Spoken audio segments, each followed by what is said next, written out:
ফেরিঘাটের এই দৃশ্য চোখের ঘুমকে হারাম করে দিয়েছে। সত্যিই চোখে ঘুম আসছে না আমার ভাই বোনদের এই দুঃখ, এই কষ্ট দেখে। আল্লাহর কাছে আমরা যেন সবাই অন্তত 2 রাকাত নফল নামাজ পড়ে তাদের জন্য দোয়া করি।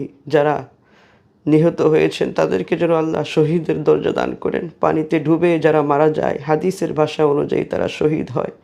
আল্লাহ যেন সবাইকে মাফ করে দেন, শহীদের দরজা দেন। তাদের পরিবারদেরকে যেন উত্তম ধৈর্য ধারণের তৌফিক দেন।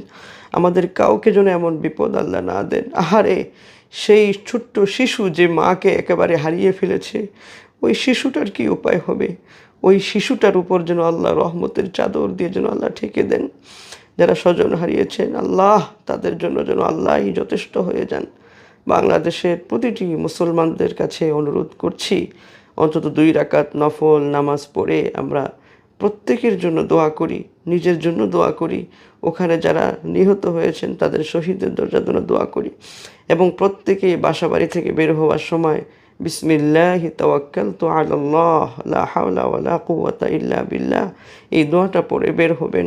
আল্লাহ যেন আযাব গজব বিপদ মুসিবত থেকে সবাইকে হেফাজত করে, সবাইকে হেফাজত করে। আমিন ইয়া রাব্বাল আলামিন।